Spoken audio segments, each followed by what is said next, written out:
just around the corner is the magic bullet that's going to wipe out all chronic illnesses because we'll understand our genes. You can look at all of the important parts of the genome for, a few $100s. Is there really any benefit from genetic testing? It's only natural to think that if you know more about what's coming, you'll be able to tackle it. Gene for obesity, gene for being religious, a gene for being a cheater. And unfortunately, it just doesn't work that way. If I thought there was really legitimacy to this, do you think I'd be bald? I think there's a science to love. If a DNA test proves that, then why not try it? People think they're getting a certainty, but what they're really getting is a probability. Learning this information saved my breasts. I did genetic testing not that long ago and got some very interesting results. I am a true believer that information is power. We all want to stay young forever. There's an entire industry that is taught into being dissatisfied with ourselves. But we live in a world full of noise. Celebrity diets and detox. Of science versus pop culture. I'm here to change that.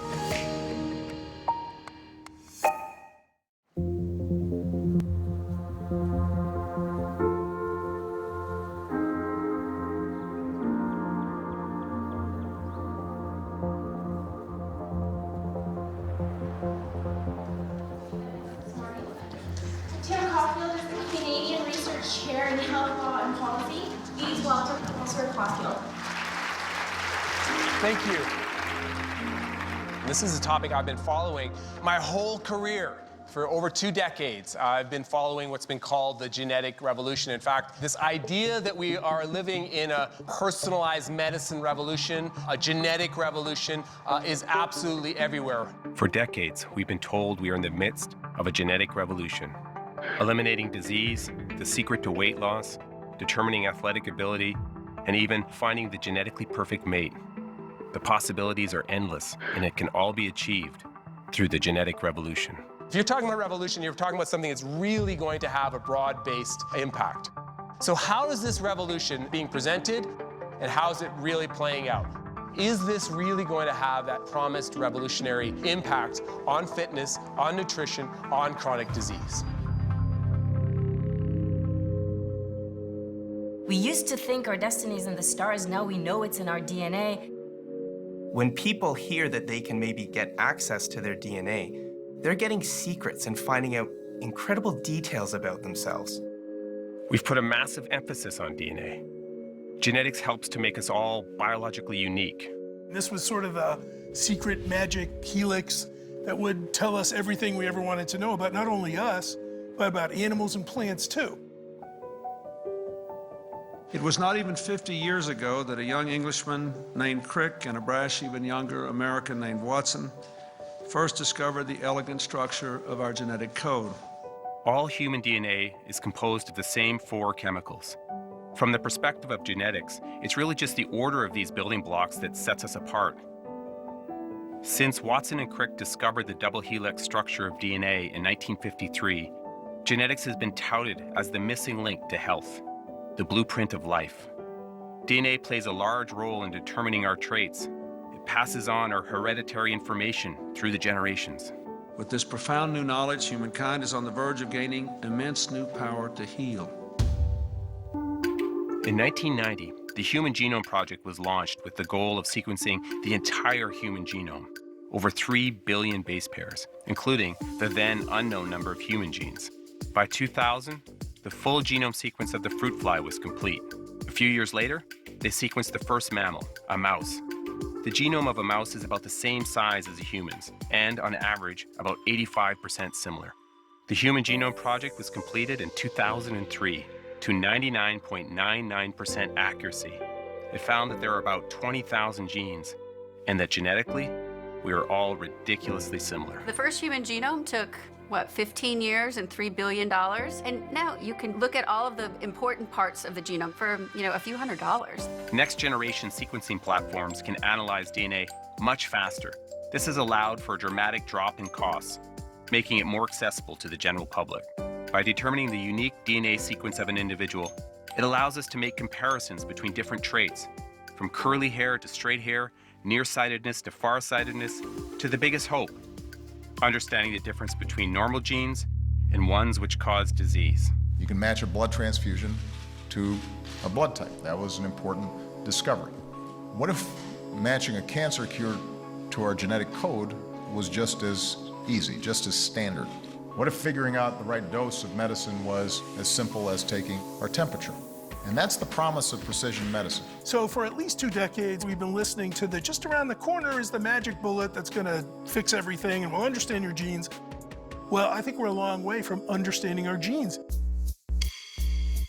I think over 10 years ago, the hype was bigger. Everybody was talking in terms of genetic revolution. You know, Clinton announced it. And years have passed, and the treatments are not coming as fast as we expected. Every time we gain legitimate insight into the world, people are very excited. That doesn't mean, however, that it's going to be a complete game changer when it comes to your health. He's right. We aren't as far ahead as we think we are. So where are these expectations coming from? Studies have shown consistently that people grossly overestimate the role of medicine, the role of high-tech interventions in making us all healthier. Cinema has played an important role in our perception of genetics. Popular films through the 80s and 90s, such as The Fly and Jurassic Park, introduced a generation to the idea of genetic modification, while later films like Gattaca and The Island reflected a dystopian future with a world redefined by gene editing and human cloning. These technologies are decades away, if ever possible, but their vivid portrayal on the screen has captured our imagination. Our perception of genetics is light years ahead of what is currently achievable. The media. I mean, I look at the titles and I get really angry. Right, a gene yeah. for obesity, a gene for being religious, a gene for being a cheater, a gene for everything.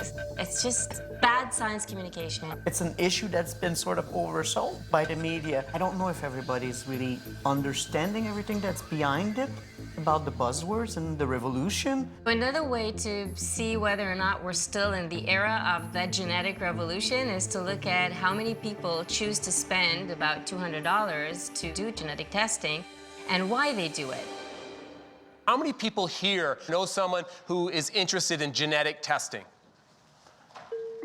So this is, I think, increasingly characterized as a personalized health revolution. So the question I want to talk about today, is this really a revolution?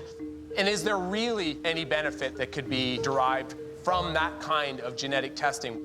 This really began, this kind of connection to our health, in a very different place. It began with the IQ debates.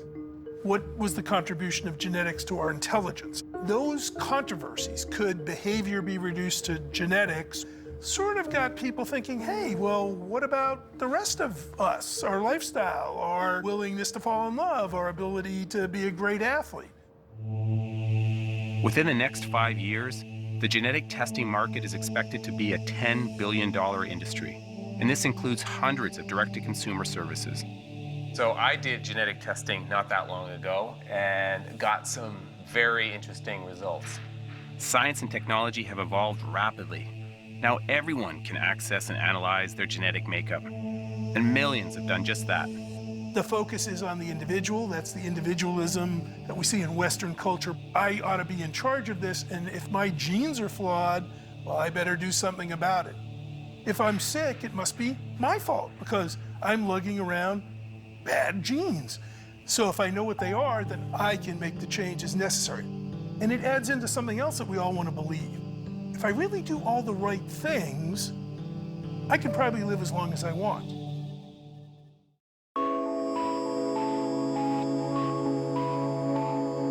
As the cost of sequencing drops, direct-to-consumer products have made genetic testing available to the masses. And these companies are attempting to link your genes to everything. Taste, sound, sight, touch, smell, you name it. So let's talk about some of the absurd things, though. Let's have some fun. Of course, the beauty industry is also keen to take advantage of genetic personalization. Trying some DNA-formed skin cream to deal with this old face of mine. I think I better take off my glasses to get those wrinkles around the eyes. If I'm gonna get rid of the wrinkles, I gotta embrace the process. I hope I'm not overdoing this. Yeah, well, these skin creams that are supposed to, based on DNA analysis, choose a particular cream that's going to be useful for you, that's complete and utter nonsense. It's laughable. It feels like there's cream on my face. I don't know if there's any DNA magic happening there. Okay, giving myself the full DNA-informed spa treatment. One of the things that genetics has brought us is an obsession with personalizing absolutely everything in our lives, including wine, it turns out. You send in your DNA, and they test it, and then they match your DNA to a particular kind of wine. Like, for me, this is the last place that you want certainty, right? You know? I gotta tell you, I'm a little bit skeptical. I'm not a big believer that we can use genetic information to tailor these really complex human traits. You've got lots of genes involved, no doubt, but also experiences, memories, all of those things impact how you think about stuff. But I'm pretty suspicious it's really gonna pan out for me. Plus, I'm a beer guy. Cheers, your bottles are here. My wine is in. Let's see what my genetic wine results say. My personalized flavor profile shows an affinity for smoke, leather, blackberry, and chocolate.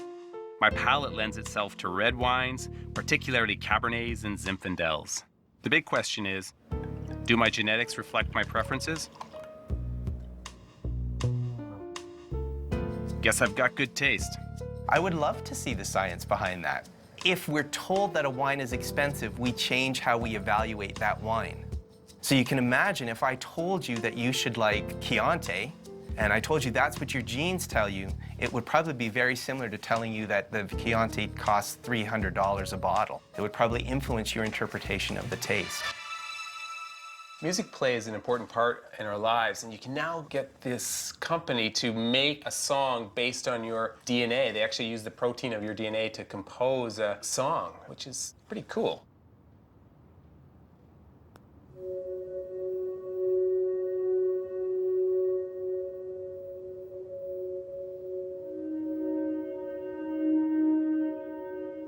Not bad. It's unique, for sure.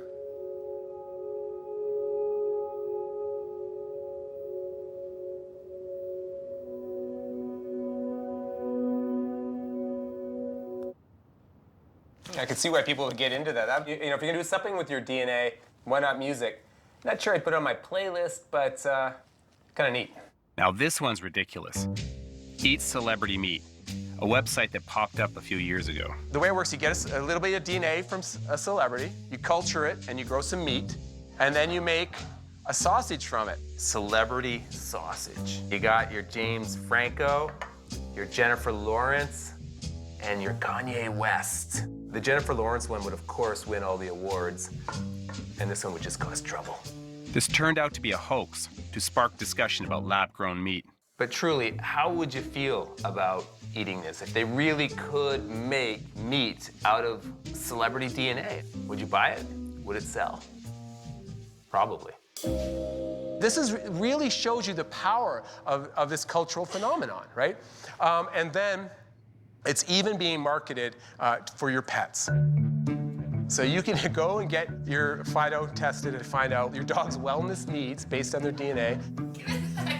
Rather than sending your dog for a test to find out what food they should eat, you might consider doing something like taking him or her to the park and throwing the ball for a while. And that will amount to a lot more joy. As you know, most dogs will eat virtually anything that's put in front of them.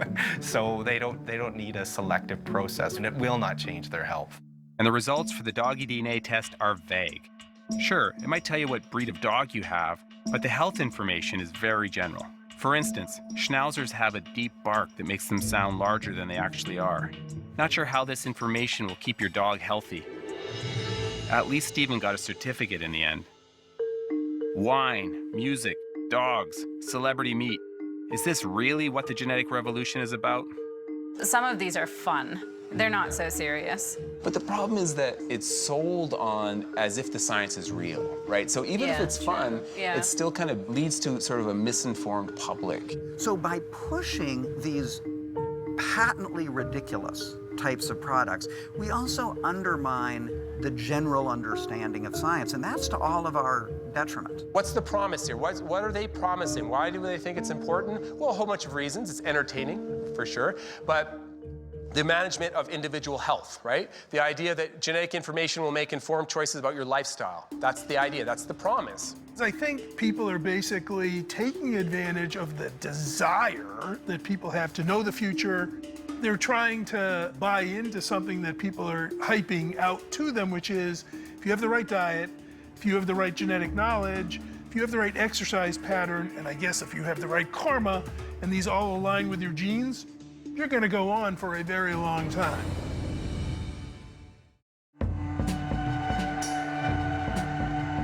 In order to understand the importance of our genes, it's vital to examine the role they play in our lives. Here's my personal story. So my grandfather was a great athlete. He was a football player, a sprinter, a long jumper, a champion. My grandfather, Hap Allen, got on his sprinting outfit. That's got to be, I'm saying 1908. And then my father also was a great athlete. Here he is winning the state championship in New Jersey. And it was no surprise that I also went into track and field. I was always the fastest kid in my class. I've watched the 1976 Olympics, and I'm going to become an Olympian. And I was good enough that I was kind of ranked nationally, and people were doing stories on me. Most important, though, I was good enough to meet this person, my wife. The wedding picture, Joanne looking beautiful. She was really good. She was world ranked. She was on the national team as a junior, and we got married. And then we had these 4 money pit, ungrateful kids. We had those 4 kids. And sprinting has stayed a huge part of my life. Like, it really is like almost how I define myself. I still hang out with the friends I made on the track team. Now, I didn't go to the Olympics, you guys. I never got much better than I was in that picture. I peaked like in grade 11. But I was good enough that I had a lot of amazing experiences. You can find out what kind of athlete you should be from 23andMe, right? So I sent in my sample. What did it say I should be? Unlikely sprinter. What the hell? They always say that family knows you best. So who better to understand the ramifications of my genetics than my gene inheritors, my kids? I have 4 kids, each with the genes their parents gave them, but also with very unique talents and interests. Gymnastics, fencing, ballet, cello. Some enjoy heights, taking risks. Others are more thoughtful and introspective. There's no telling where their talents could take them in the future. So we're talking about genetics. You're 6'3", right? Your dad, me. I'm like, we'll be honest, 5'10". Do you think I need to get some paternity testing? I think you might. I don't know where else I could be getting this height from. It is interesting because, as you know, I've always wanted to be a sprinter my whole life. I still think of myself as being a sprinter. I actually got tested. It turns out I don't have the genes to do it. But look, you are like genetically designed to be a runner. You never did it, did you? No, not much. It wasn't totally my thing. I did a little bit of running, but it didn't last very long. So what Couple years. What have you invested your time in mostly? Probably one of the most least athletic things. I sit on a chair for many hours a day and I play cello. Do you think that genetics really should play a role in the kind of decisions that you make, you know, the life path that you take? I'm kind of skeptical about that, like, especially since my genetics have me in one direction and I've kind of gone a totally different direction. Do you ever think, I wish my dad pushed me obsessively into track and field and didn't allow me to go down this path of cello? Do you ever think that way? I don't, actually. I love watching it. Watching track's a lot of fun. I have some friends who are in track. No regrets? No, I don't think I would enjoy that. I'm not a huge fan of running those long miles. Adam's genetics seem a perfect fit for an activity that doesn't interest him. But what happens when not having the right genetics gets in the way of your dreams?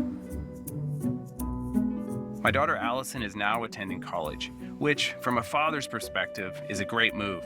But it wasn't quite what she had in mind. So let's talk Allison Caulfield, genetics, right? You've got good genes naturally, right? Yeah. Debatable. Are there any genetic aspects about being a Caulfield that you're worried about? Well, I'm worried I might, turn out a little bit too much like my parents, Hey, you wanted to be a ballet dancer. Is that true? I mean, do you love ballet? I absolutely love ballet, and if I could have things my way, I would be pursuing a career in ballet right now. Did you start when you were 3? Maybe before then, as long as I can remember it. Would you say that you're genetically predisposed to be a ballet dancer? I'm not. My feet are absolutely brutal. Ballet especially, it requires that you have this perfect body with, flexible limbs. And that's genes. That's completely genes. I wish I could go to a doctor and fix up my feet, trade them with someone else, or... Some gene editing, maybe, to fix Yeah, that would be awesome, but unfortunately, we can't do that yet. If we could go back in time and do a genetic test to find out whether you had the ballet gene, would you like that? Honestly, I don't think it would have made a difference. I love ballet so much, and I knew, right from the start, from a young age, that I wasn't genetically made to be a ballet dancer. But I loved it so much, and I learned so much from it. My kids are smarter than I thought. Genetic testing for talent identification doesn't seem so attractive to them. But what about individuals that listen to these test results? Think, if I'd gotten that test when I was 8, all of that I have would have been different. So I think it's an interesting way to think about what is the role of genetics in our lives and what role should it play.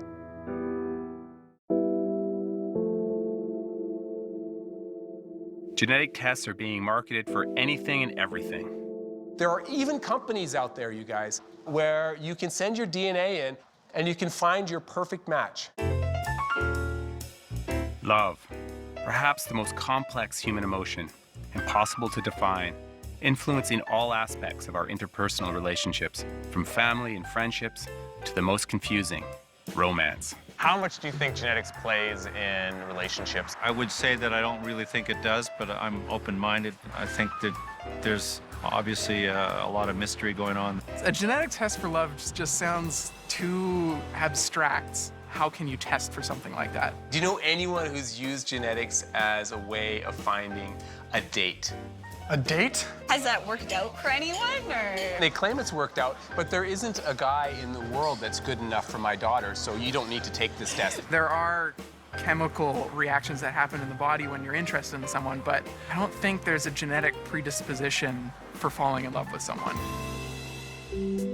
Relationships are one of the most important things to human welfare. There's a lot of research that shows men and women in healthy relationships live longer, they have fewer chronic health problems, they have better health behaviors, because having that partnership there, someone to keep you accountable, that adds up over decades especially. And so there's a lot of evidence that healthy relationships can make you physically healthier. So if any of you are feeling kind of lonely, the bars aren't working for you, you could send in your DNA to this company and you can find out who your genetic match is. Chances are increased that you'll love the body odor of the person that you're with. You'll have a greater chance of having a better sex life. Women will enjoy a higher rate of orgasm. Guys, you're on your own. The Japanese, for some time, have been offering dating services built on blood type. So it's not the first time that somebody has found a biological marker. Sure, genes play a role. If you're going to a bar or looking at pictures on a dating service, then you're kind of making a health assessment of, is this person likely to be healthy, or subtly thinking about their fitness. But genetics? Really? For finding your perfect mate? They might be a good genetic match, but what if they were raised completely differently and have a completely different belief system? What if their joys are completely different? I just got married a year and a half ago. Is she a dog lover? She isn't. I'm a musician. She's not a music lover. I love food. She doesn't love food. I write music for film. She doesn't like film. So who knows? Holy cow. I know. The opposites attract kind of phenomenon. It's fascinating to me that anyone would put that much weight on genetics. Brent and Magna have been in a relationship for 2 years. They've lived together, have traveled the world together. As a filmmaker and a photographer, they seem compatible. But what do their genes say? Ooh, here it is. The genetic test to tell if we are a match. Meant to be. We're a match, yeah, we're meant to be. I think there's a science to love, and if a DNA test proves that, then why not try it? Cheers. Cheers. Here we go, cheers. Cheers, everybody. If you look at somebody's HLA, people tend to be more attracted to people that are more different than them, which from a genetic point of view and a mating point of view would be evolutionarily smart. But it sounds like you wouldn't be a good organ donor, though. So that's a stupid person to marry. You want your mate to be able to give you an organ if you need it, yeah. There's that. There's the downfall. 2 weeks and $200 later, Brent and Magda are ready to find out how their genes stack up. Well, they even got our names on them. Yeah, so we have here your genetic results and your compatibility results. I'm nervous. I'm excited. So I've got Magda's results here. So we first looked at a serotonin transporter. Now it affects how strongly you react to emotional situations in your life. Do you swing really high and really low when things get very because you actually scored practical. Whoa!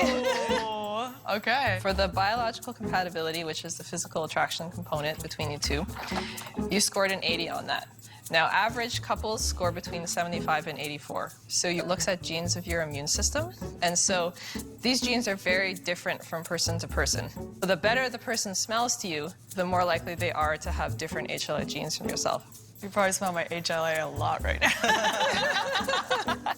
The warrior and the worrier, you scored 100% because you have the balance in your relationship. You've got the warrior who kind of like, pulls it through, says we can work this out.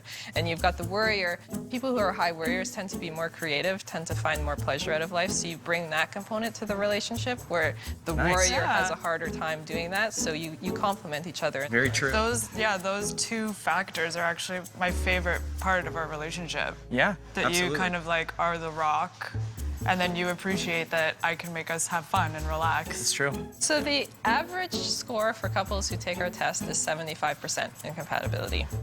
You guys scored 81%. Yeah.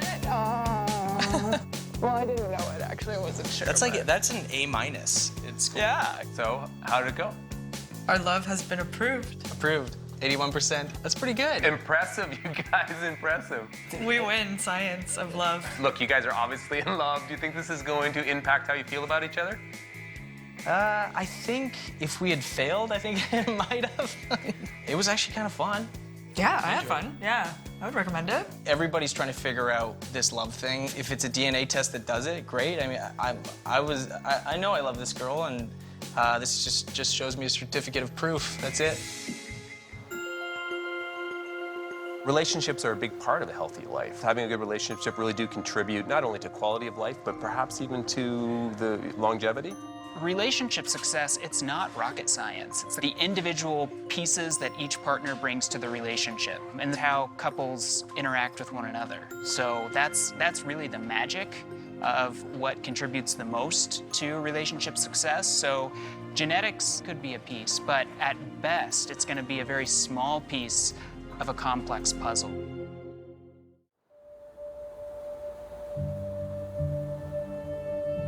Direct-to-consumer genetic tests are a growing trend, marketed to people's deepest desires and concerns, vanity, companionship. It seems a way of discovering inner secrets. But where do you draw the line, ethically, when it amounts to profiting off of people's fears? I think the whole trend right now is to try and search for perfect health. The idea that if you just knew a little bit more, how much healthier you would be. And it's not really understood how deceptive that information is. Personalized medicine, individualized medicine, medicine for me, not for you, me. That's what I want. If there was ever more of a me focus in humanity's history, this is it. It's only natural to think that if you know more about what's coming, you'll be able to deal with it and tackle it. And unfortunately, it just doesn't work that way. You have all this information that's being produced. One of the things I'm interested in is, can this information really help people live longer and live healthier? Most of our DNA, we have no idea what it does. But there are some small parts in our DNA where we really do understand how it works.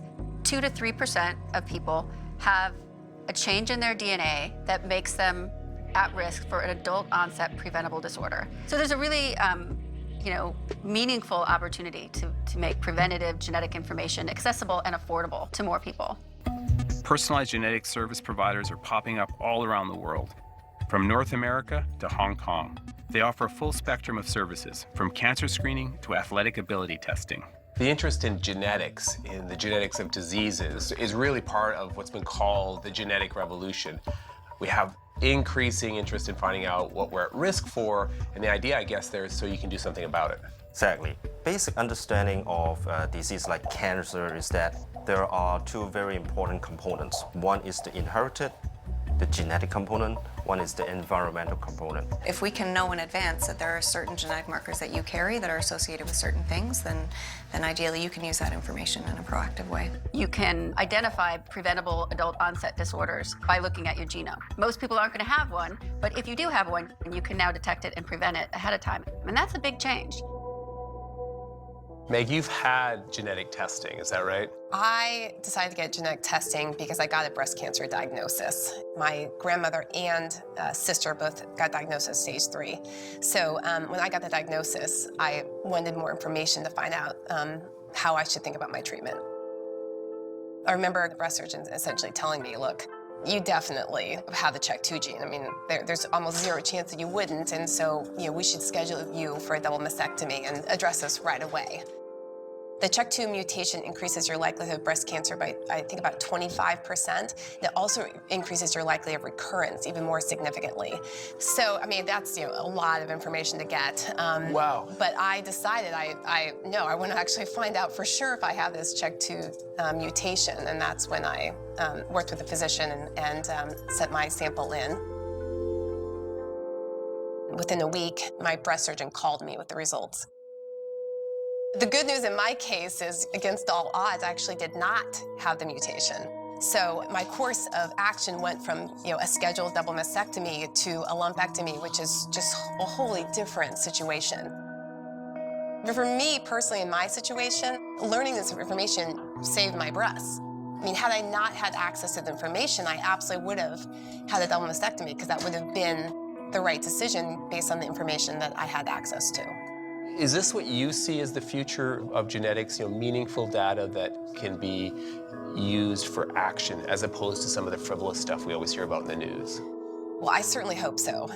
I'm a true believer that information is power, and having information to help you make the right choice in support of a physician who's helping you understand the information, I just think it's a no-brainer.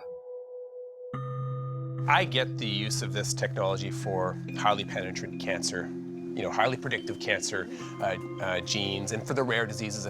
But as you know, one of the criticisms I have is it's often pushed as a way to fight chronic disease, right? Yep.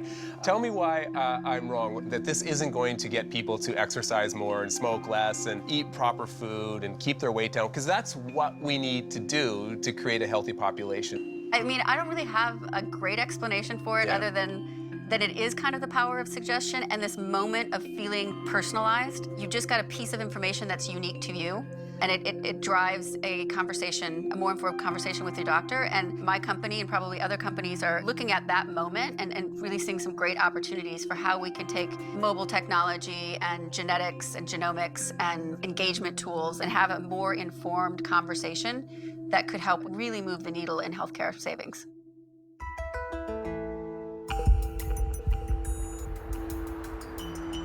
Raymond, you came to Legene, a direct-to-consumer genetic testing company, primarily because of your family history of heart disease. Some of my cousins died at around age of 40 or 50, so I don't want to die at that age. I always think, according to my family history, I would die the same thing.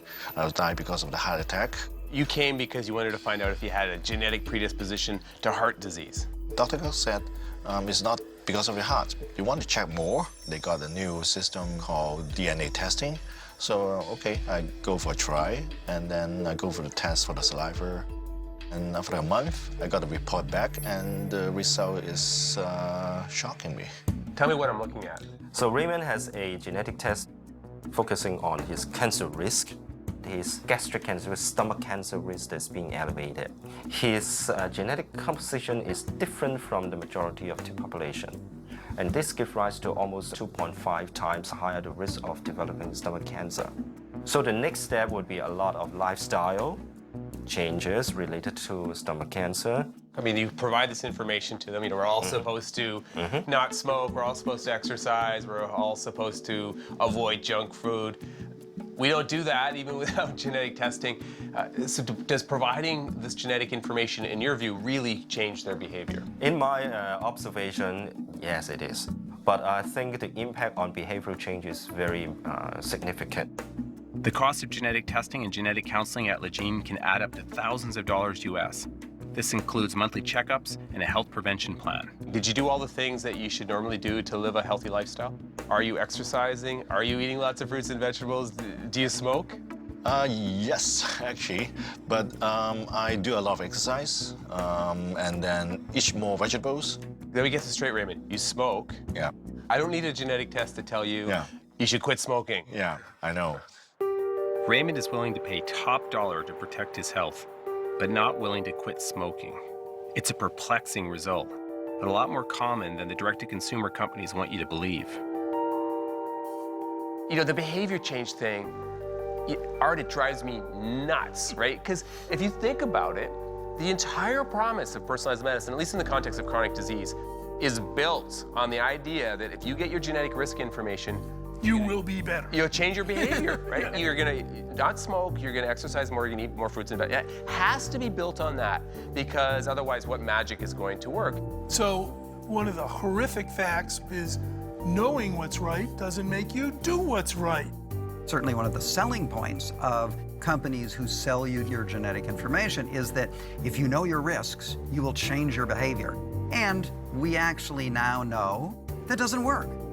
Well, let's talk about the criticism about using this information for improving population health. So they have done a lot of studies to show that you don't get a lot of behavior change around most things, right? Changing behaviors is hard, and it's hard to get people to change their behavior no matter what your technique is or what your tool is. There's different results that have come out of different studies, and it really depends on how you design the study. But it's still not a bad thing. It's still a good signal, and it's not a signal that we should disregard. It's a signal that we should figure out how we can amplify. So I got my tests done, and what did I find out? Well, I found out that I'm at increased risk for heart disease, for prostate cancer, for colorectal cancer. I mean, that's not a great way to start your day, right, when you get this kind of information. And they'll give you personalized advice on how to reduce your risk in these areas. How am I supposed to reduce my risk for cancer? I'm supposed to exercise, you guys. I'm supposed to keep my weight down, drink alcohol in moderation, and eat real food. That's my personalized advice. When you actually look at what's done under the banner of personalized medicine, then it's still generic medicine. It's still medicine for groups. It's still medicine for populations. When we get genetic information, we get a glimpse of what's in the genes, but we don't get a glimpse of the whole picture. For most of the major risks, you don't need a genetic test. We know what the major risks are. It almost seems absurd, right, when we live in a society where, was it 70% of Americans are obese or overweight, a minority of people eat enough fruits and vegetables, almost no one's exercising, and we're worried about our genes? No, I also have personal advice for my heart risk, don't worry. What am I supposed to do for that? I'm supposed to eat a heart-healthy diet. I'm supposed to exercise, and I'm not supposed to smoke. I didn't need a genetic test for that information. Unless you have, one of those rare mutations or one of those rare highly predictive cancer genes, and there are not many of them, right? But for most of us, it's not that predictive. To do genetic testing when you're healthy, in order to decide how to manage your life, is completely unnecessary because we all know what we need to do. We need to eat healthy, we need to exercise, we need to sleep, we need to reduce stress. We know what to do, and there's no difference between the four of us in terms of what's going to keep us healthy. I consider that marketing hype that is completely reflective of an autonomy, individual-oriented, obsessed society. It wants that, and we push it toward them from our healthcare institutions, our pharmaceutical companies. You're going to get medicine designed just for you. But we have not delivered on that promise in any way and won't for some time to come.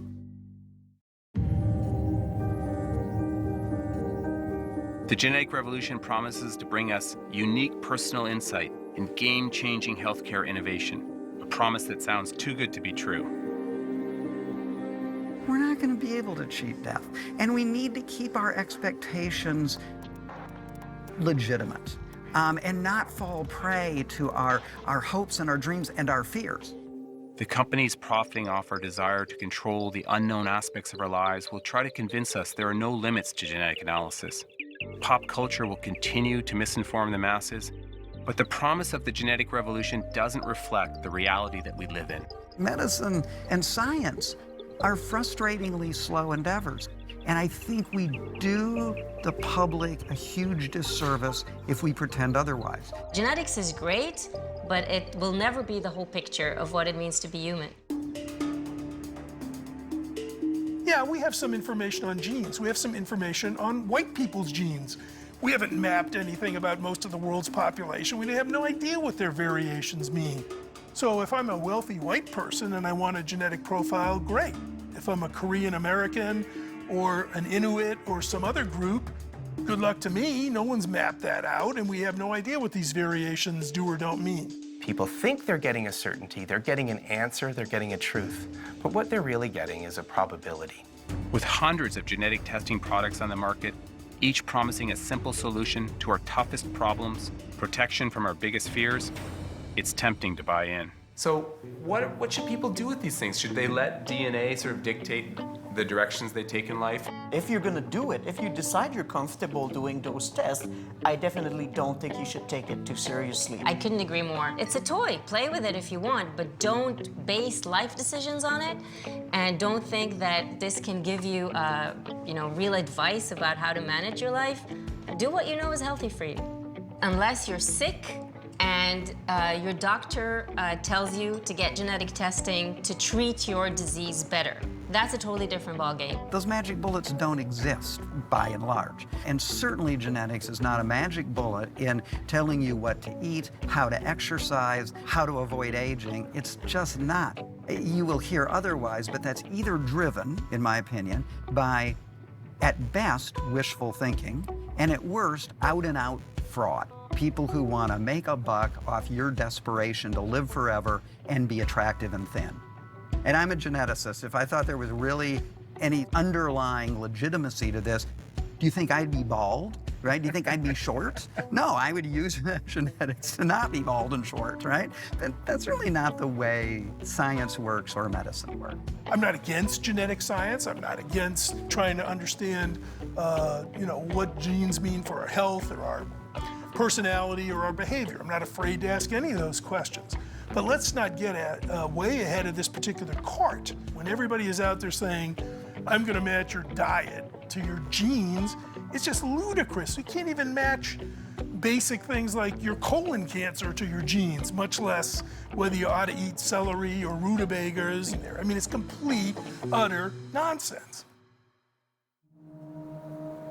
The revolution being sold to us through direct-to-consumer genetic testing is a lie. We are asked to place almost divine importance on our DNA. But for most of us, genetic risk information is rarely more important than what we already know about our environment, our lifestyle habits, and our choices. New technologies will always be exploited. But if you can look past all the noise, the sales pitches, and the magic bullets, if you can view genetics as a piece of the complex puzzle that is human life, there's a glimmer of hope. I'm a believer. I do think this is exciting stuff. This is exciting research, and we're going to get real benefit from it. We're also just going to expand our knowledge, which I think is valuable in its own right. We're going to see, and we are seeing, more tailored treatment for things like cancer. We are going to see drugs that are more targeted and more beneficial with fewer side effects. They're going to be expensive, that's another issue, but we're going to see that stuff. The science of genetics is only going to progress over your lifetime, right? Oh, yeah. We're at the beginning. So the pressure to sort of follow what your genes tell you you should be doing is only going to intensify with your generation. So it'll be really interesting to see how it plays out. Oh, I totally agree, especially with all the technology of like genome editing and stuff like that. People are going to be creating their own super babies. You think so? I don't know. Genetics is a relatively new science. While it might not be moving forward as fast as the media wants us to believe, it is developing at a rapid pace. if we can shift our expectations from the frivolous, if we can focus our efforts on the areas that show true promise, just like my kids, I'm excited for the future.